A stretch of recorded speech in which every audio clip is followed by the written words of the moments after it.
Which of these 5 chairs catches your eye the most? Don't overthink it. Don't judge its comfort or design. Just pause.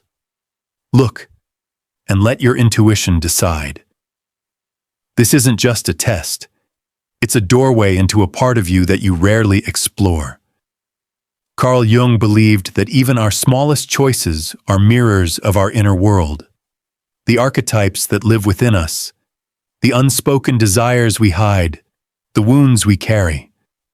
Sometimes what draws you in reveals more about your soul than any words could. Can a chair uncover the secrets of your psyche?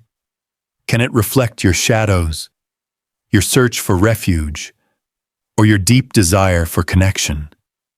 Choose with your heart, because what follows is not merely an analysis of shapes. It's a story about who you are. The minimalist chair. At first glance, this chair seems ordinary. It doesn't try to stand out. It doesn't brag about colors or design. And yet, its simplicity has a quiet magnetism. There's something comforting in its restraint, a calm presence amid the world's noise. If this chair drew your attention, it's likely that deep inside, you crave peace and clarity. Your mind longs for a space free of excess. No drama, no overwhelm, no suffocating expectations. You want to exist in stillness, in simplicity, in transparency. Jung once said that external order is often an attempt to balance inner chaos. By choosing this chair, you may unconsciously be seeking stability. You yearn for harmony, perhaps because your life, or your past, has been marked by chaos, pain, or uncertainty. Maybe you grew up in an environment where emotions were suppressed, and calm was rare. You learned to survive by simplifying, by reducing, by finding shelter in silence.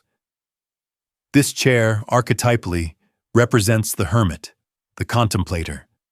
He retreats not out of fear, but because he values his inner world more than external validation. He doesn't chase appearances. He prefers to observe from afar, to listen before speaking, to see without being seen. This archetype carries the wisdom of introspection, but also the danger of isolation. Your choice may reflect someone who guards their heart so carefully that over time they lose touch with it. Yet the contemplator sees what others miss. They find meaning in simplicity, beauty in small details. They're reflective souls, attuned to subtle emotions, but often avoid deep connections, because the intensity of others can overwhelm them. This chair might be your emotional armor, not out of rigidity, but as a quiet form of retreat, an invisible line whispering, "I'm here, but not completely. I'm close, but not too close." That mechanism often forms in childhood, when showing emotion led to rejection. So simplicity became your shield, silence your refuge, and distance your safety. If you chose this chair, you likely value emotional stability. You feel safe in predictable spaces, in relationships that don't surprise you, in environments where everything is in its place. Your soul might be tired of excess, and your heart just wants a break from the world's chaos. But Jung reminds us, what we repress doesn't vanish, it hides. Simplicity, though beautiful, can also be a curtain that conceals fear. Fear of emotional disorder, fear of losing control in intimate chaos. Do you fear the storm? Is silence your sanctuary or your cage? Your choice whispers, "I want peace." But the deeper question is, do you truly have it? Or are you just projecting it outward, hoping it will someday return inside? This chair is more than an object. It's a symbol of a soul seeking lightness, yet afraid of life's intensity. A soul that fears that if it feels too deeply, it may never recover. And there's no shame in that. It's simply another way to exist, another survival strategy, another archetype speaking through you. Because we are not only what we choose, but also the why behind that choice. The classic chair. This chair tells stories. When you look at it, you can almost smell the scent of old paper, feel the warmth of the wood, hear the echo of time passing through generations. It's refined without showing off, solid, grounded, anchored in history. It's not for those chasing novelty, but for those who value depth, meaning, and stability. If this chair caught your eye, your psyche likely longs for structure, for order, for a sense of purpose that feels timeless. You're someone who resists chaos, not only emotional chaos, but also intellectual confusion. You need a clear framework. You appreciate rules, clarity, and systems that make sense. You might believe that the world, though sometimes cruel, can still be understood if we discover its inner logic. According to Jung, this choice aligns with the guardian or traditionalist archetype. The guardian protects not just people but also values, beliefs, and legacies. They feel a deep sense of responsibility, a duty to preserve order, family, and the principles passed down through time. It's an energy of care, but also of control, of safety, but also of boundaries. The traditionalist, on the other hand, relies on what has stood the test of time, not out of fear alone, but often out of respect for ancestral wisdom, or from an inner need to keep things in their proper place. By choosing this chair, you may be someone searching for a moral compass. You have principles. Perhaps you don't preach them, but they quietly guide your actions. They help you decide what's right and wrong. You dislike falseness, vagueness, and empty talk. You seek depth, truth, authenticity. But Jung reminds us, every archetype casts a shadow. Behind the love of structure can hide the fear of losing control. Behind attachment to tradition can lie the fear of the unknown. Do you fear chaos, not only in the world, but within yourself? What would happen if you let go of the rules, if you stopped following the script, if you simply felt? This classic chair isn't just an aesthetic choice. It's nostalgia. For a time when life seemed clearer, when roles were defined, and the world felt safe. Perhaps it echoes a childhood of strict rules but little warmth. Or maybe you're trying to build now what you once lacked. A structure that helps you feel at home. You might insist on keeping things together, maintaining appearances even when everything is falling apart. You value beauty not as fashion, but as meaning. Maybe you fear showing vulnerability and instead project grace and control. Maybe you wish someone could see the effort it takes to hold everything in place. Does that make you conservative? Not necessarily. Maybe it just means that in this chaotic modern world, you need something solid to hold on to, so you don't lose yourself. Jung wrote that the deepest transformation happens where consciousness meets the unconscious. By choosing this chair, you might be trying to anchor yourself in a world that keeps shifting. Structure isn't a cage. It can also be a form of freedom. The freedom of not fearing collapse. But ask yourself, do your rules support you or confine you? Does your structure let you breathe, or does it suffocate you? This chair whispers, I need purpose. But sometimes, purpose isn't born from order. It rises from the chaos we dare to face. The cozy chair. This isn't just a chair, it's an invitation. Its soft curves and elegant presence seem to whisper, sit down, breathe, feel at home. It carries a quiet prestige, a touch of comfort and warmth. It doesn't just offer a seat, it offers a place, a space to rest, to feel safe, to finally let go of the rush and allow yourself the luxury of simply being. If this chair drew you in, deep inside you may be yearning to be seen, to be acknowledged, to have a place where your presence matters. A place where you can exist without fear of being ignored, forgotten, or dismissed. It's the choice of someone who, consciously or not, seeks to rest in their own existence. According to Jungian depth psychology, this chair resonates with the sovereign or protector archetype. The sovereign isn't just a ruler. It's the inner symbol of dignity, of grounded authority, of someone who has learned to hold their own power. But reaching that inner sovereign often means walking through an old wound, the wound of rejection, of invisibility, of not being loved without conditions. Choosing this chair might mean you've developed a need for control, not out of arrogance, but because at some point in your life, the ground beneath you kept disappearing. Perhaps as a child, your emotions weren't valued. Maybe your needs were overlooked, your presence made to feel conditional. So you built a strategy: if I'm strong, if I'm important, if I'm indispensable, then I'll be seen. This chair may also reflect the inner father archetype, the figure who might have been absent, emotionally or physically. By choosing this chair, you may be trying to build within yourself the solid refuge you once lacked. It's a place where you can finally hold yourself up, a throne not of vanity, but of survival. Yet there's a danger here sometimes. What begins as a refuge becomes a fortress, a place where you sit alone, disconnected from emotional intimacy. The softness of this chair says, "I want comfort." But comfort doesn't mean laziness.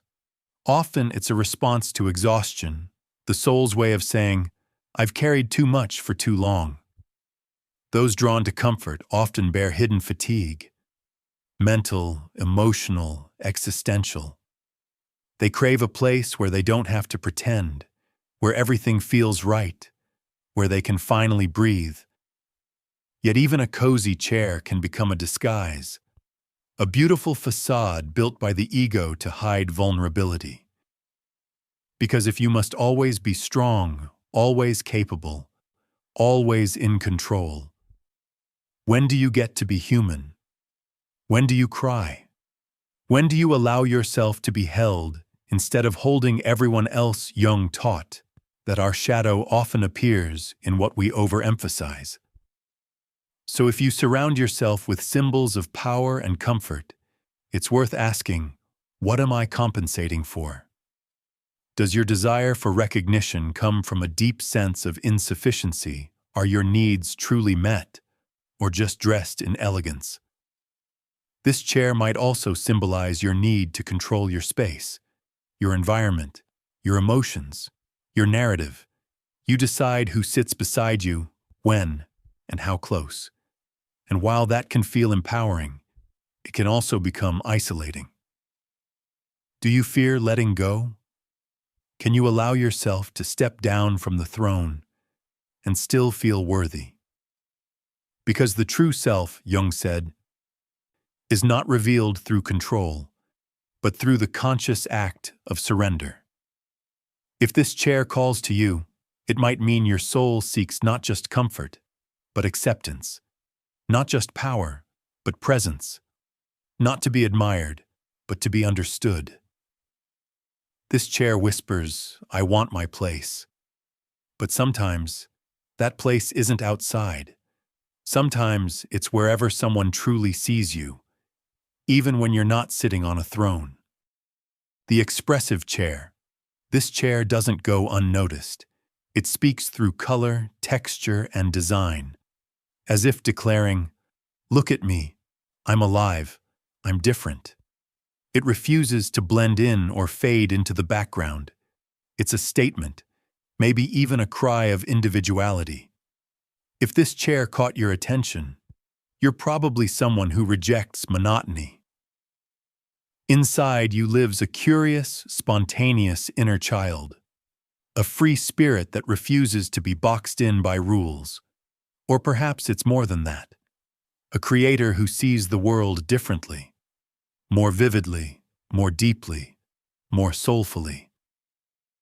Carl Jung called this energy the eternal child archetype, innocent, raw, untamed, yet overflowing with creative power. It's the part of you that believes life is more than routine, that there's magic hidden in the everyday, that each of us carries a spark that must never die. It's a vibrant, electric energy, often misunderstood by a world that fears what it cannot define. By choosing this chair, you may be expressing your need for emotional freedom. You want to speak with your own voice, think for yourself, love on your own terms. Masks make you uncomfortable. Pretending feels heavy. You've probably been told before that you're too much, too emotional, too sensitive, too expressive. Maybe you were once asked to tone it down, to stay quiet, to fit in. And now, your soul refuses to shrink. It's claiming the right to exist in full color. But as Jung warned, even color can be a mask. Sometimes, what shines the brightest hides the deepest pain. Your creativity may not only be joy, it may also be your shield. Perhaps you laugh louder because you fear that silence will reveal your tears. This chair can symbolize a wounded soul, one that was judged for being authentic, for feeling too deeply, for trusting too easily. So now, that same soul strives to build its own world. More beautiful, more honest, more alive. This choice also reveals a longing for authenticity, even if it means standing alone.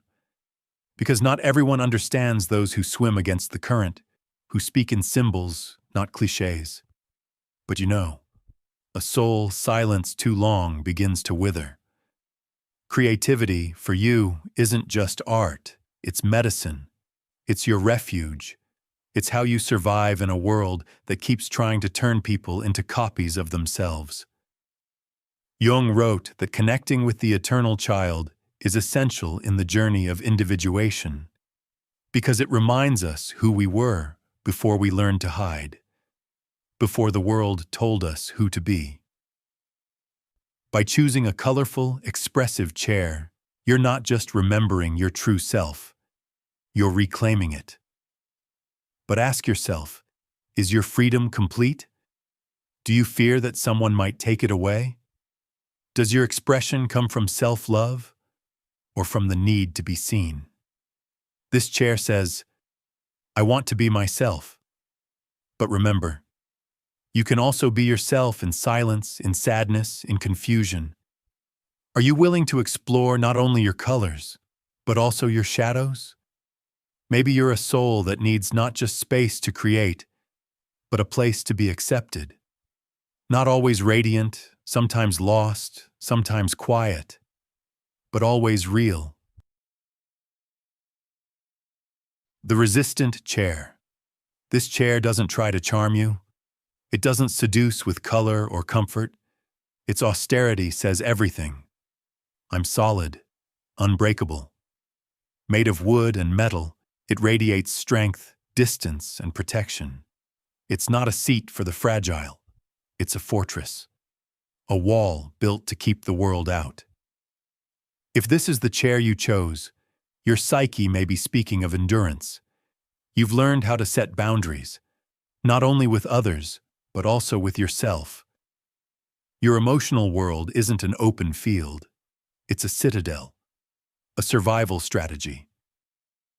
Maybe life taught you that the world is full of risks, that trust is a privilege you can't afford to give easily. In Jungian terms, this choice aligns with the warrior, or sometimes the hermit. The warrior fights not for glory, but to protect what truly matters. They're unafraid of pain, yet often carry it in silence. Strength, yes, but also weight.